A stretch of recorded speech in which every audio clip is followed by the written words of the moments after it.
Apa bedanya? Hah? Kalau kafir sudah pasti menentang. Jelas ya? Pasti mengingkari. Jadi berbeda keyakinannya. Jadi kalau kafir itu sudah menutup diri, mengingkari untuk mengesahkan Allah Subhanahu wa taala. Itu kafir. Jelas? Kalau musyrik ada dua. Ada kafir yang musyrik, mengingkari Allah dan menyekutukan Allah dengan Tuhan yang lain. Dia menganggap ada Tuhan lain selain Allah Subhanahu wa taala dan disembah Tuhan itu selain Allah. Nah, ada juga yang memang mengakui Allah sebagai Tuhan, tapi juga dalam saat yang bersamaan menuhankan yang lain. Kadang-kadang ada benda yang dituhankan. Kadang ada benda, misalnya keris, benda tertentu diyakini memberikan kekuatan seperti Allah memberi kekuatan. Ada pohon-pohon tertentu misalnya. Nah, ini perbuatan musyrik. Ada yang lewat wasilah orang-orang tertentu yang mengatakan ada kekuatan lain yang memberikan madarat, memberikan mafsadat, ngasih informasi, mendatangkan yang mati datang kembali. Ya, nah, fasilitator ini atau afiliator ini yang ada ini, ya itu disebut dengan kahin, dukun sekarang ini. Ya, datang dukun-dukun. Sekarang kan namanya, saya sering katakan begini, kalau sudah tidak bagus, jangan dibagus-bagusin namanya. Maksiat itu kalau sudah sepanjang salah, jangan dikasih nama yang bagus sehingga dianggap sesuatu yang baik. Dukun ya dukun, jangan dikasih nama lain, paranormal misalnya kan.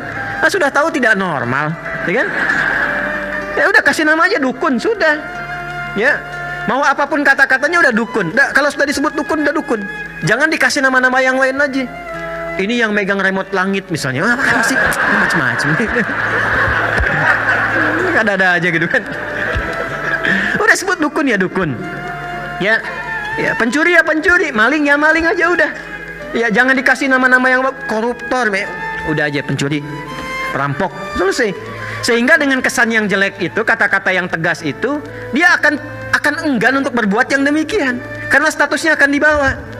Ya, ini kadang-kadang dibagus-bagusin, perempuan keluyuran ya laki-laki malam hari kupu-kupu malam. Kupu-kupu aja nggak begitu. Ya, laki-lakinya disebut buaya darat nih, buaya aja nggak begitu. Kan? Jelas ya? Ah, jadi kalau ada yang berbuat yang tidak baik, tempatkan sesuai dengan tempatnya saja. Paham sampai sini?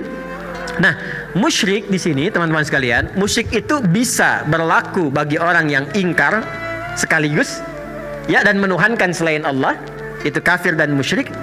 Ada yang memang mengatakan beriman tapi musyrik, maka ini dosa besar yang sangat luar biasa yang bisa menggugurkan seluruh amal soleh yang telah dikerjakan. Awas ya. Jadi misalnya ada yang haji nih, misal saja. Ada yang umrah, ada yang puasa, sholat, tapi saat yang bersamaan dia datangi dukun, dia mempercayai ada keyakinan lain, kekuatan selain dari Allah, maka ketika perbuatan musyrik itu terjadi dan tidak taubat sebelum meninggal dunia, maka berpotensi tidak mendapat ampunan Allah dan tidak berguna semua amal yang telah dikerjakan sebelumnya. Itu yang dimaksud Quran surah An-Nisa itu di ayat ke-48 ya, dengan yang ayat 116 itu. Innallaha la yaghfiru ay yushraka bihi wa yaghfiru ma duna dzalika liman yasha. Allah akan berkenan mengampuni semua dosa-dosa yang lain selain dosa syirik. Awas ya, selain dosa syirik. Pelakunya disebut apa? Musyrik. Sepanjang dia musyrik selama hidup tidak bertobat. Ingat, tidak bertobat. Kalau bertobat, meninggalkan perbuatannya, terampuni dosanya, tidak terancam dengan ayat itu lagi. Bicara memahami ayatnya, bukan tidak diampuni selama hidup, bukan. Kalau dia tidak bertobat, maka wafatnya dalam keadaan su'ul khatimah dan tidak akan pernah berpotensi mendapatkan ampunan Allah saat kembali kepada Allah di akhirat. Tapi kalau dia sempat bertobat, memperbaiki hidupnya, berpotensi dan berpeluang mendapatkan ampunan Allah Subhanahu wa taala. Jelas sampai sini? Baik. Nah, maka di sini kenapa disebutkan kalimatnya musyrik bukan kafir? Pada umumnya karena Allah ingin menekankan di sini tentang perbuatan orang-orang kafir Quraisy yang memang menjadikan berhala-berhala yang banyak sebagai Tuhan selain Allah Subhanahu wa taala.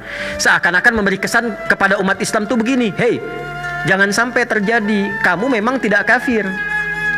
Kamu mengatakan Tuhanmu Allah, tapi kamu melakukan perbuatan seperti orang Quraisy dulu lakukan, menuhankan Tuhan-Tuhan lain selain Allah, mengatakan dirinya muslim, mengatakan dirinya beriman, tapi ternyata menduakan Allah dengan meyakini ada kekuatan-kekuatan yang sebanding dengan Allah di luar Allah Subhanahu wa taala.